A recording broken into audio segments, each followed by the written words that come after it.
एक गांव में दो बहुत अच्छी सहेलियां रहती थी।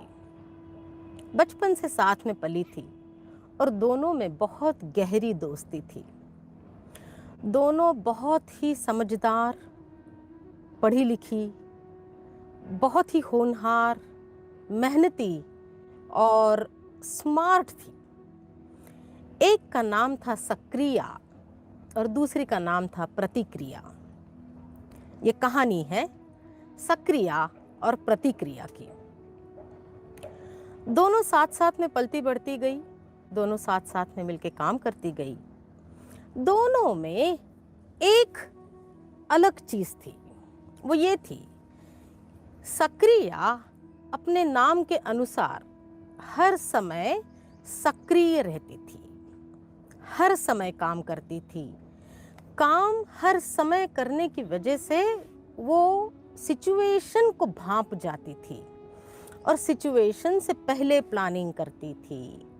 उसके लिए जो भी तैयारी है वो तैयारी पहले करके रखती थी और इसलिए बहुत अच्छे से बखूबी सिचुएशन निभा लेती थी।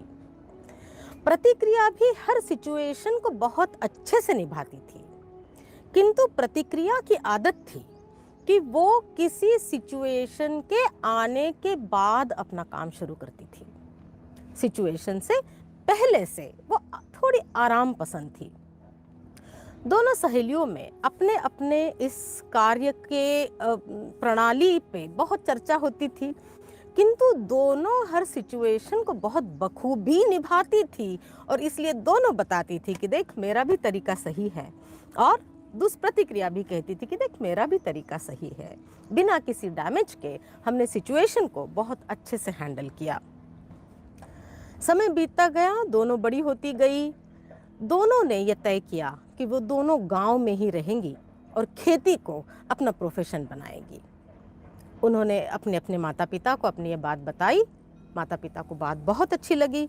उन्होंने कहा कि बिल्कुल आपकी ये बात हमें बहुत अच्छी लगती है, वेलकम है, किंतु एक हमारी अर्जी है आपसे कि आप लोग अभी शादी कर लो और फिर अपने अपने परिवार के साथ में आप खेती करते रहो। दोनों की शादी हो गई। संजोग की बात ये हुई कि दोनों को बहुत ही अच्छे, होनहार, समझदार, मेहनती और उतने ही स्मार्ट लड़के पति के रूप में मिले। संजोग से दोनों का नाम था प्रतिसाद। सक्रिया के पति का नाम भी था प्रतिसाद और प्रतिक्रिया के पति का नाम भी था प्रतिसाद। गृहस्थी बढ़ती गई, दोनों में गहरी दोस्ती उतनी ही बरकरार रही। प्रतिसाद जो इन दोनों के जिंदगियों में आए थे, जीवन में आए थे, उन्होंने भी बखूबी दोस्ती निभाई। दोनों के खेत बिल्कुल बगल बगल में थे। समय बीतता गया, दोनों को संजोगवश पहला बेटा हुआ और दोनों ने उस बेटे का नाम रखा समय। दोनों समय, दोनों प्रतिसाद और सक्रिया और प्रतिक्रिया खेत पर बढ़ते गए। मौसम आते गए, मौसम बीतते गए, चलते गए और इनकी गृहस्थी बढ़ती गई। इनके आपस में काम करने के तरीकों को लेके इनके डिस्कशन जारी रहे। 100 साल और बीते और इन दोनों की जिंदगियों में एक एक बेटी आई। दोनों ने फिर से अपने बेटी का एक ही नाम रखने का निश्चय किया और बेटी का नाम उन्होंने रखा परिस्थिति। सक्रिया, प्रतिसाद, समय और परिस्थिति। प्रतिक्रिया, प्रतिसाद, समय और परिस्थिति। समय फिर बीतता गया, बहुत अच्छे से दोनों की गृहस्थी, खेती, मौसम सब कुछ ठीक ठाक चलता रहा। धीरे धीरे परिस्थिति के स्वभाव में बदलाव आता गया। सक्रिया की जो परिस्थिति थी वो सक्रिया की तरह ही हरदम सक्रिय रहने की वजह से परिस्थिति कंट्रोल में रही। प्रतिक्रिया की जो परिस्थिति थी, सिचुएशन आने के बाद में काम करने की वजह से धीरे धीरे धीरे प्रतिक्रिया के परिवार का परिस्थिति के ऊपर से कंट्रोल थोड़ा हटता गया और प्रतिक्रिया की परिस्थिति जिद्दी, मनमानी और बात ना मानने वाली, अड़िग ऐसी होती रही।